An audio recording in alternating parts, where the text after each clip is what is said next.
दैनिक मराठवाडा नेता यूट्यूब आणि फेसबुक चॅनलवर आपलं मनपूर्वक हार्दिक स्वागत आहे.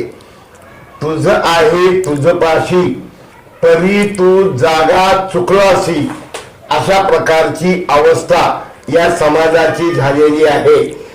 मी महाविद्यालयात असताना युवक महोत्सव दयानंद महाविद्यालयात युवक महोत्सवची हिंदी स्क्रिप्ट पाहिलेली माणसं गेली कुठे अशा प्रकारचं एक स्क्रिप्ट लिहून दिली होती. त्यावेळेस दयानंद कला महाविद्यालयात हिंदी विषयाचे प्राध्यापक ज्यांनी 18 लक्ष दारिद्र्य बघून एक स्वकष्टानं लातूरचं नाव फक्त महाराष्ट्रात नाही तर देशात त्यांनी केलं. एवढंच नाही तर पाकिस्तानमध्ये सुद्धा त्यांचे व्याख्यानं झाले. भारत देशामध्ये जवळजवळ 1-2 राज्य वगळता सर्व राज्यामध्ये त्यांची व्याख्यानं झाली. राष्ट्रीय स्तरावरची उत्तर प्रदेश भारत सरकार महाराष्ट्र सरकारची अनेक पुरस्कार ज्यांना मिळाले अशा प्रकारचे आदरणीय गुरुवर्य रणसुभे सर आज यूट्यूब चॅनलवर येत आहेत. नमस्कार सर. नमस्कार सर. आपलं शैक्षणिक जडणघडण आणि प्राध्यापक आणि व्याख्याते या संदर्भात श्रोत्यांना माहिती द्यावी. मी श्रोत्यांना पहिल्यांदा हे सांगू इच्छितो की दारिद्र्यात आणि गरिबीत जरी राहत असला तरी स्वकष्टाने माणूस त्यातून बाहेर येऊ शकतो. मी स्वतःचं उदाहरण यासाठी देऊ शकतो की 18 विश्व दारिद्र्य असताना 10 बाय 10च्या 2 खोल्यात आम्ही 13 जण राहत होतो. आई वडील 5 भाऊ 4 बहिणी आणि बाथरूमही तिथंच स्वयंपाकघरही तिथंच झोपण्याची खोली देखील तिथंच. अशा अवस्थेत माझं शिक्षण मराठी माध्यमातून गुलबर्गा त्या काळी निजाम राज्य येथं सुरू झालं आणि अगदी वयाच्या 6व्या-7व्या वर्षापासून मी मजुरीची कामं करायचा. उन्हाळ्यात दुसऱ्यांच्या घरांना चुना लावण्यापासून ते पानटपरीच्या खाली बसून पानं कापून देण्यापर्यंतची सुपारी कापून देण्यापर्यंतची कामं मी केलेली आहेत. पण कधीच मी निराश झालो नाही. त्या काळी निजाम सरकारातर्फे आणि मी ज्यावेळी शिकायला सुरुवात केली त्यावेळी निजाम राज्य संपलं होतं पण सर्व योजना त्यांच्याच होत्या आणि त्यामुळे मला 4थी पासून बर्सरी नावाची शिष्यवृत्ती मिळू लागली जी गुणवत्ताधारकांना मिळायची. ती वर्षाला 5 रुपये असायची. 5 रुपये त्या काळी फार मोठी रक्कम होती. त्या काळी मल्टीपर्पज हायस्कूल नावाची एक वेगळी शिक्षण पद्धती होती. 11वीला मॅट्रिक असायचं. ते मॅट्रिक पास झाल्यानंतर सरळ मेडिकल इंजिनिअरिंग किंवा BSc BA फर्स्ट इयरला प्रवेश मिळायचा. मी त्या काळी कर्नाटक राज्यात बायोलॉजी ग्रुपमध्ये पहिला होतो आणि भाषेतही मी पहिला होतो. मेडिकलला माझा नंबर सहज लागणार होता पण मेडिकल कॉलेज ज्या शहरात होतो धारवाड तिथं जाण्यासाठी रेल्वे तिकीट देखील माझ्याजवळ काढण्या इतके पैसे नव्हते. कुटुंब दारिद्र्यच होतं. त्यामुळं नोकरी करण्याशिवाय दुसरा पर्याय नाही. आपण उच्च शिक्षणाची स्वप्न पाहू नयेत हे नक्की झालं होतं आणि त्यामुळे त्या काळात पोस्ट ऑफिसमध्ये मॅट्रिक पहिल्या श्रेणीत असणाऱ्याला नोकरी मिळत असेल. तिथं मी प्रयत्न करत असतानाच 1960 मध्ये भारत सरकारने एक शिष्यवृत्ती जाहीर केली. मी बायोलॉजी ग्रुपमध्ये जसं पहिला होतो तसा भाषेच्या ग्रुपमध्ये देखील राज्यात पहिला होतो. मराठी हिंदी आणि इंग्रजीत. आणि 1965 पासून संपूर्ण देशाचा कारभार हिंदीतून सुरू करायची घटनात्मक तरतूद होती. त्याची सुरुवात 1960ला सुरू झाली. त्यावेळी भारत सरकारच्या शिक्षण मंत्रालयाने एक शिष्यवृत्ती जाहीर केली दरमहा 75 रुपयाची आणि देशातून फक्त 10 निवडले गेले त्यापैकी मी एक होतो. आणि त्यावेळी मॅट्रिक पास झालेल्या माणसाला 70 रुपये पगार मिळायचा. मला 75 रुपये शिष्यवृत्ती जाहीर झाली. माझं उच्च शिक्षण हे केंद्र सरकारनेच द्यायचं ठरवलं. मी कोणतं शिक्षण घ्यायचं हेही केंद्र सरकारने ठरवलं. त्यामुळे हिंदीकडे मी केवळ 75 रुपये शिष्यवृत्ती मिळणार, माझं उच्च शिक्षण होणार म्हणून मी तिकडे गेलो. मुळात मी विज्ञानाचा विद्यार्थी. मेडिकलमध्ये प्रवेश सहजपणे मिळाला असताना दारिद्र्यामुळे मला तिथं जाता आलं नाही. माझे वडील अनेक श्रीमंताच्या घरी जाऊन पाया पडून त्यांना सांगत होते की माझ्या मुलाला मेडिकल करायचं आहे, मदत करा. कोणीही त्या काळी मदत केलेली नाही. त्या काळी समाज इतका संवेदनशील नव्हता जेवढा आज आहे. आज अनेक ट्रस्ट मदत करतात, पण त्या काळी काही नव्हतं. त्यामुळे हिंदीतच आपलं शिक्षण होणार. आणि दुसरी अट अशी होती, BA झाल्यानंतर MA करायचं असेल तर 125 रुपये जास्त, म्हणजे 100 रुपये. पण जर हिंदी प्रांतातून केलात तर आणखीन 25 रुपये जास्त, असे 125 रुपये मिळणार होते. त्यामुळे BA झाल्यावर मी वडिलांना सांगितलं की मी हिंदी प्रांतात जाईन, मला 50 रुपये जास्त मिळतात, 50 रुपयात मी भागवेन, 100 रुपयात मला दरमहा पाठवेन. असं करून मी अलाहाबादला गेलो. अलाहाबादमध्ये मी पहिल्या श्रेणीत MA झालो. आयुष्यातली पहिले इंटरव्ह्यू मी दयानंद शिक्षण संस्थेत दिली.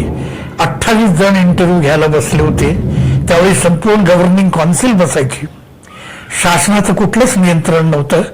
हिंदीसाठी 62 कॅन्डिडेट आले होते इंटरव्ह्यूसाठी.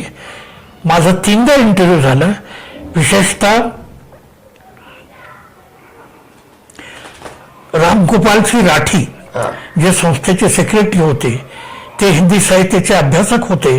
ते माझ्यावर इतके खुश झाले की मला नंतर कळालं त्यांनी आग्रह धरला की याच मुलाला घ्यायचं, आणि मला घेतलं गेलं. संस्थेने माझ्यावर एवढं प्रेम केलं की मी कुठंच जाण्याची इच्छा सोडून दिली. दुसरी गोष्ट, मला प्रशासनाची कधीच आवड नव्हती. मी लिहिणं वाचणारा, आणि या 37 वर्षात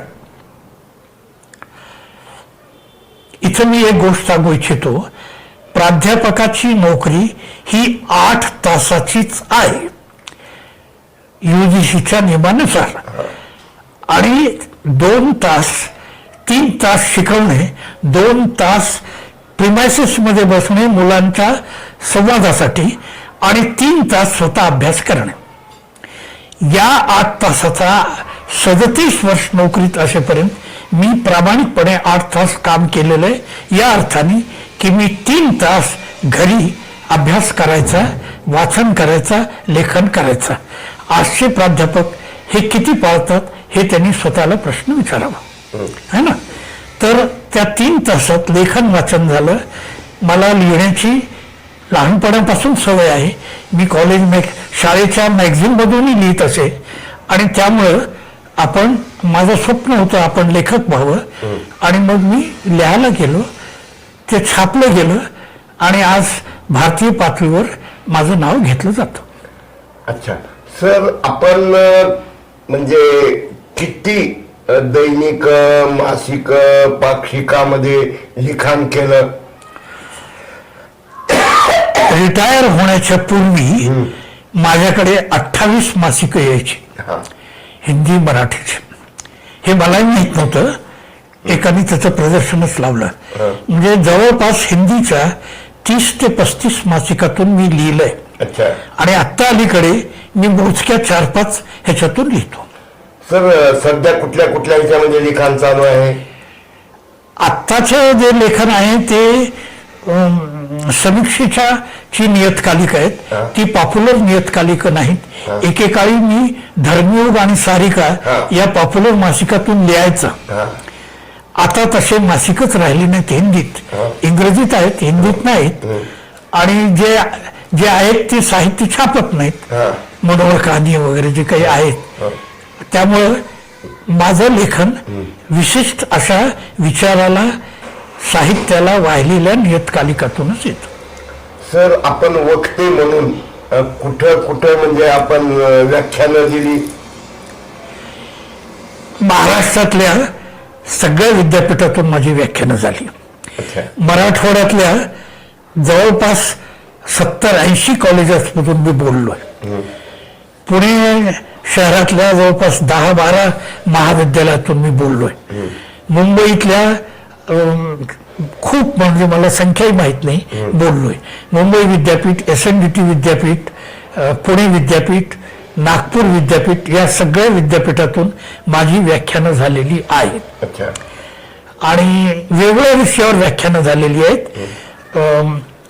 अहमदपूर कॉलेजच्या संस्थेचे अध्यक्ष नागरगोजे आणि किशनराव देशमुख माझे अत्यंत आवडते श्रोते आणि त्यांचा मी आवडता वक्ता.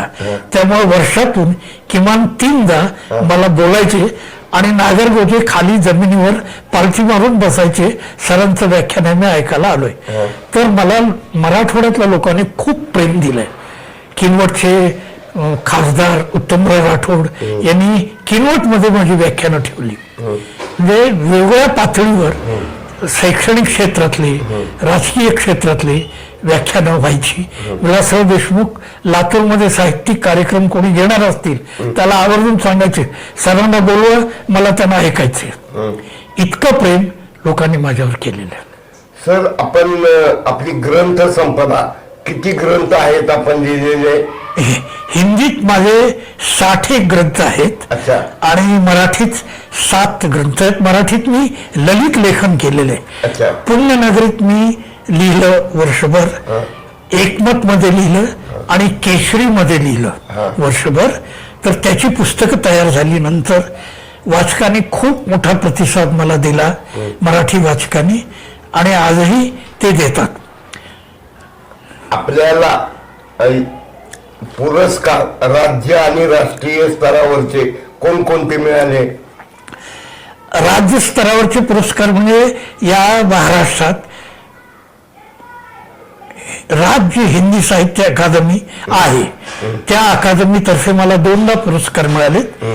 एकदा माझ्या आतापर्यंतच्या त्या काळातल्या लेखनासाठी म्हणून गजानन माधव मुक्तिबोध पुरस्कार बहुतेक 1983-84 मिळाला असेल. आणि नंतर आतापर्यंतच्या माझ्या संपूर्ण कार्यावर श्रद्धा म्हणून 2012 की 13 महाराष्ट्र शासनाने सर्वोच्च पुरस्कार भारत भारती पुरस्कार 1 लाखाचा मला देऊन गौरव केला. नंतर उत्तर प्रदेश सरकारने मराठी हिंदीत मी एक पूल बांधण्याचं काम केलं. यासाठी सौहार्द पुरस्कार नावाचा पुरस्कार ते देतात. तो 1 लाखाचा पुरस्कार मला त्यांनी देऊन माझा गौरव केला.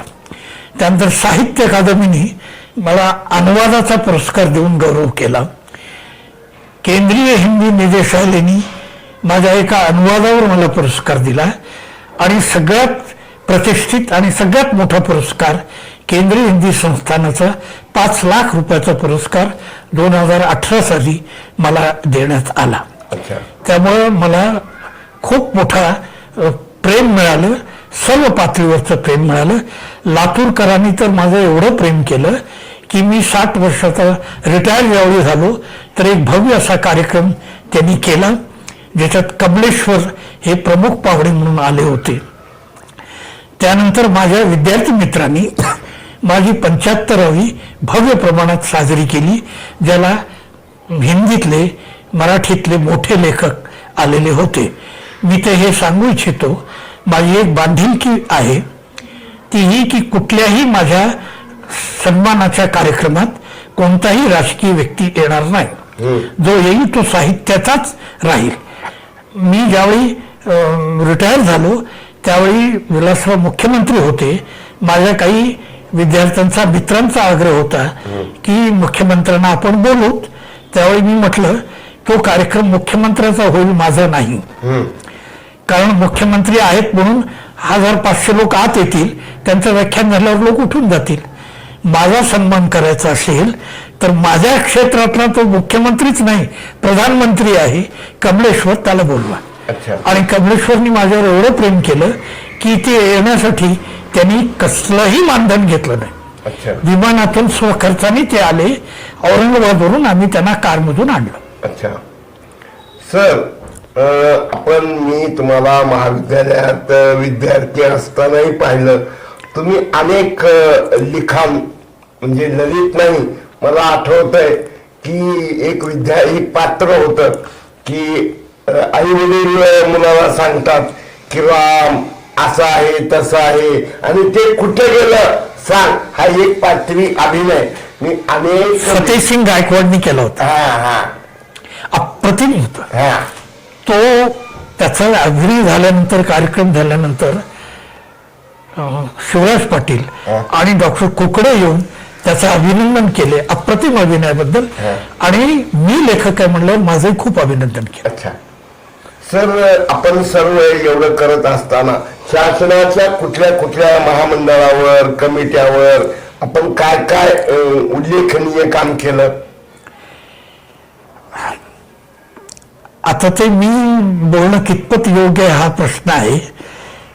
मी विचारलंही नसतं, पण ते मला माहीत नसल्यामुळे आणि श्रोत्यांना कळावं म्हणून मी विचारते. एक खंत मी व्यक्त करू इच्छितो की अशा शासकीय समित्यामध्ये राहून जे वेगळ्या पद्धतीचं काही करायचं असतं ते आपण करू शकत नाही. वेगवेगळ्या फोर्सेस काम करत असतात, शासनाचा हस्तक्षेप नसतो. पण इतर जे सदस्य असतात ते फार वेगवेगळ्या विचाराचे असतात. उदाहरण म्हणून सांगतो, हिंदी अकादमीमध्ये असताना माझी इच्छा होती की प्रत्येक वर्षी हिंदी अकादमी मराठीतल्या उत्कृष्ट अशा पुस्तकाचा एक हिंदी अनुवाद करून तो हिंदी प्रदेशात द्यावा. हे शासकीय पातळीवर व्हावं आणि प्रकाशनासाठी शासनाने पैसा द्यावा. पण याचा विरोध, कारण हिंदी अकादमीमध्ये मराठी माणसं कमी असतात, सगळे हिंदी भाषिक असतात. हे दुर्दैव आहे आपलं आणि याच्यासाठी मी खूप मोठा लढा दिला. पण हे शक्य होत नाही, कारण राजकीय लोकांना मुंबईमधले हिंदी भाषिक सांभाळायचे असतात आणि हिंदी भाषिक फार मोठ्या संख्येने मुंबईत आहेत. त्यांना ते नाराज करू इच्छित नाहीत. त्यामुळे अकादमीचं अध्यक्षपद कायम हिंदी भाषिकाकडे असतं आणि तो हिंदी भाषिक हा मराठीचा जवळपास शत्रू असतो. तो मराठीतलं कुठलंच काम करू देत नाही. त्यामुळं मला अपयश आलेलं आहे. एक दुसरं असं, काही वेळा खूप भांडल्यानंतर काही गोष्टी साध्य होतात, पण बऱ्याच चुकीच्या गोष्टी होत असतात. हे मी शासनासमोर वेळोवेळी नजरेस आणून दिलेलं आहे. त्याच्यावर फार गांभीर्याने विचार केला जात नाही, हे माझं दुर्दैव आहे. ज्या मराठी माणूस आणि मराठी भाषिकाबद्दल इतकं बोललं जातं, त्या मराठी भाषिकाला हिंदी अकादमीचं अध्यक्ष केलं जात नाही, हे महाराष्ट्राचं दुर्दैव आहे. सर, आपलं बालपण, आपलं प्राध्यापक आणि आजचं आपलं बदलत असलेलं हिंदीचा अभ्यासक्रम, हिंदीचं साहित्य, समाजकारण आणि राजकारण याविषयी आपलं काय मत आहे?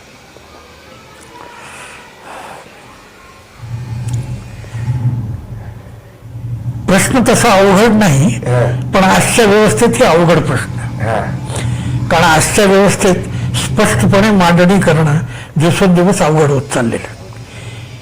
मी तसा समाजवादी विचाराचा, साने गुरुजीच्या साहित्याचे आणि त्यांच्या विचाराचे संस्कार माझ्यावर झालेले आहेत, आंतरभारतीचे.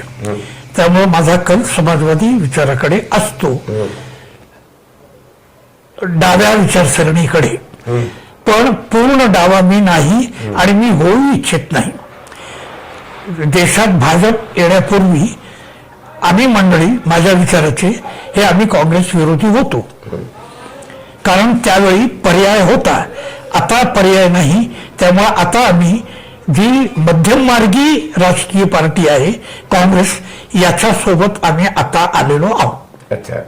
कारण विचारांती आम्हाला लक्षात आलं की आता डावे किंवा समाजवादी पूर्णपणे संपवण्यात आलेले आहेत.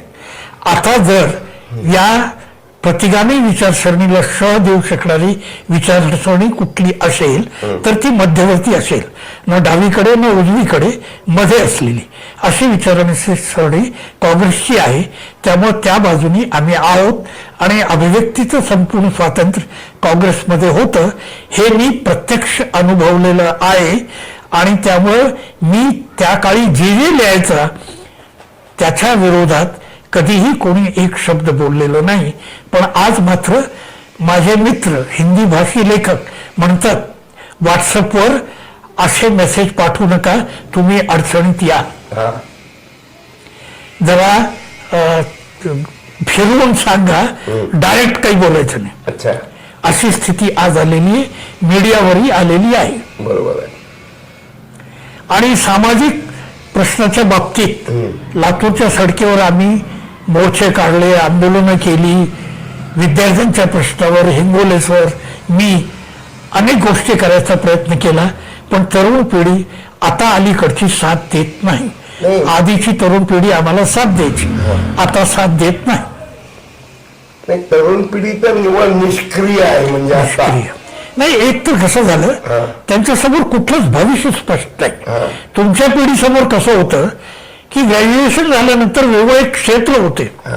या क्षेत्रात जाऊत, या क्षेत्रात जाऊत. शिक्षक होण्याचं एक क्षेत्र होतं, सहजपणे उपलब्ध होत होतं. तुमच्या पिढीतले अनेक शिक्षक झाले है ना, व्यवसाय होते. पण आता प्रत्येक ठिकाणी इतकं सॅच्युरेशन झालेलं आहे की कसं जावं. तुमच्या काळी लातूरमध्ये किती पेपर होते, आज किती आहेत. आज तिथं नवीन कोणी करायचं धाडसच करत नाही, कारण इतके जमा झालेले आहेत. त्यामुळे या पिढीसमोर काय करावं हा प्रश्न आहे. कुठल्या क्षेत्रात जावं, कुठलंही क्षेत्र असं नाहीये. त्यामुळे 2 दिवसापूर्वी लोकसत्तेत बातमी होती, मॅट्रिकमध्ये 100चे 100 गुण, 100% मिळवलेले आणि 12वीमध्ये 95% मिळवलेले 50% मुलांनी ITI ला प्रवेश मागितलाय. ITI ला. हा. म्हणजे जे ITIचं क्वालिफिकेशन नॉन मॅट्रिक होतं तिथं आता त्याला कारण असं आहे की ITI करून काहीतरी करू स्वतः. येस सर, तुम्ही PhD कुठल्या विषयात केलं? मी बरं झाला हा विषय छेडलात. हिंदू मुसलमान ऐक्याचा प्रश्न माझ्या जिव्हाळ्याचा प्रश्न आहे. त्यामुळं देश विभाजन आणि त्याच्यावर आधारलेलं कथा साहित्य याच्यावर मी PhD केली. आणि केवळ देश विभाजन कसं झालं याचा अभ्यास मी 2 वर्ष केला. अच्छा. आणि त्याच्यावर बरीच व्याख्यानं मी दिली. इथं रोटरी क्लबमध्ये मी एक व्याख्यान दिलं, त्यावेळी भारतलाल वाजपेयी म्हणाले आमचं समाधान झालं नाही, अजून 2 व्याख्यानं द्या. इथं मी 3 व्याख्यानं दिलीत रोटरी क्लबमध्ये. फाळणी कशी झाली आणि फाळणीचे गुन्हेगार कोण आहेत. अच्छा. या संदर्भात. सर, तर आपले गाईड कोण होते? माझे गाईड माझे श्रद्धास्थान चंद्रभानू सोनवणे. अच्छा, आपल्या विद्यापीठात होते. आणि सर, तुम्ही गाईड म्हणून किती विद्यार्थ्यांना PhD झाली? 14. अच्छा. त्यापैकी बहुतेक सगळे हे प्राध्यापक म्हणूनच काम करत होते. त्यांची निवड मीच केली माझ्यापर्यंत येण्यापेक्षा. आणि मला ज्या विषयावर करून घ्यायचं होतं त्या विषयावर मी करून घेतलं. कालची शिक्षण पद्धती, आजची शिक्षण पद्धती आणि उद्याची शिक्षण पद्धती यावर आपलं काय मत आहे? माझं असं मत आहे की शिक्षण क्षेत्रात सेवानिवृत्त झालेल्यांनी या विषयावर बोलू नये. त्याला कारण असं, एक तर आजची शिक्षण पद्धती काय आहे याचा बारकाईने मला काही माहिती नाही. बारकाईने माहिती नाही. मी खूप प्रयत्न करतो पण ते समजुतीच्या पलीकडचं आहे एक. दुसरं असं, ऑनलाईन शिक्षण पद्धतीचा मी प्रखर विरोधी आहे. कारण ऑनलाईन शिक्षण पद्धती ही त्या समाजात योग्य असते जिथं आर्थिकदृष्ट्या अत्यंत संपन्न समाज असतो. जिथं 35% समाज हा म्हणजे मोबाईलचे चार्जेसही भरण्याच्या तयारीत नाही, त्या ताकदीत नाही. तर तिथं ऑनलाईन शिक्षण देणं हे कितपत योग्य आहे त्याच्यातून म्हणजे तुम्ही जात त्याच्यातून कसं झालं स्वयंपाकीनबाई की हे सगळे पॉलिसी ठरवणारे AC मध्ये बसलेले सुपर इलाइट श्रीमंत वर्ग आहेत. गरीब वर्गाशी यांचं काही देणं घेणं नाही. त्यामुळे आमच्या काळी जी शिक्षण पद्धती होती ती सगळ्यांना सामावून घेणारी होती. आता तशी नाही.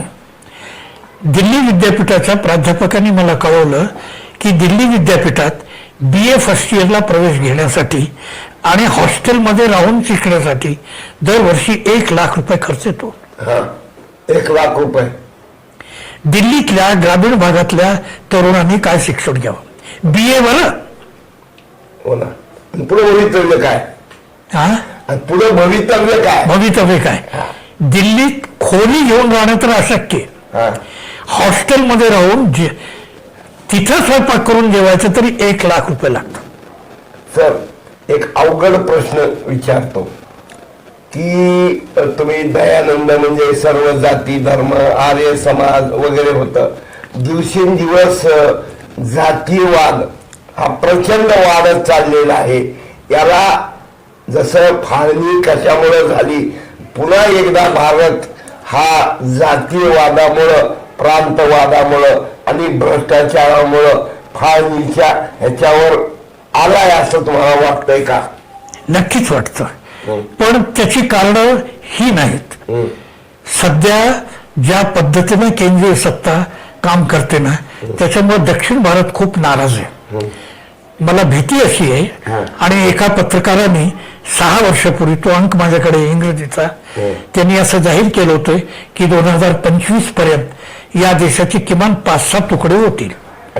म्हणजे तमिळनाडू वेगळं होईल, पूर्व भारत वेगळं होईल ही शक्यता आहे. कारण यांचे जे दडपण आहेत हे आर्य संस्कृतीचे दडपण आहेत आणि आर्य द्रविड संघर्ष पुन्हा उभं राहायची शक्यता मला वाटते. एक. दुसरा तुमचा जो प्रश्न होता कोणता होता? की फाळणीची भीती वाटते का? आता सध्या ज्या पद्धतीचं बेरोजगारी वाढते आहे, दुसरं जातीयता धर्मांधता वाढते आहे, हे हळूहळू लोकांच्या लक्षात येऊ लागले. उदाहरणार्थ तुम्हाला सांगतो, UPच्या उत्तर प्रदेशच्या MPSCचं रिझल्ट आलं. ते रिझल्ट मला तिथल्या लोकांनी व्हॉट्सअपवर पाठवलं. 50 जणांचं सिलेक्शन झालंय क्लास 2, म्हणजे त्या त्या राज्यातल्या क्लास 1 ऑफिसरसाठी. तुम्हाला आश्चर्य वाटेल, 50 पैकी 48 ब्राह्मण आहेत. हा काय प्रकार आहे? बरोबर. हळूहळू ज्यावेळी हे सगळं बाहेर येईल ना, त्यावेळी आपली स्थिती सिलोन सारखी होईल. सिलोन सारखे लोक जसं चढले राष्ट्रपती भवनात, सचिवालयात, त्या राष्ट्राध्यक्षाला पळवून लावले, तशी स्थिती होईल काय अशी भीती मला वाटते. आपण युवकांना, पत्रकारांना, कलावंत साहित्यिकांना काय सांगू इच्छिता? मी जे सांगू इच्छितो ते प्रत्यक्षात आणणं आज या व्यवस्थेत अवघड आहे. पहिली बात, कितीही त्यांची इच्छा असली, माणूस साहस कुठपर्यंत करतो? एका मर्यादेच्या पलीकडे स्वतःचं अस्तित्व संकटात घालून माणूस साहस करत नाही. कुटुंबात संकटात टाकून माणूस कुठलंही साहस करू शकत नाही. आज स्वतःचं अस्तित्व संकटात आणणं, कुटुंबाचं अस्तित्व संकटात आणणं कुणालाही परवडण्यासारखं नाही. त्यामुळे आज आहे त्या परिस्थितीतून मार्ग कसा निघेल हा एक प्रश्न आहे.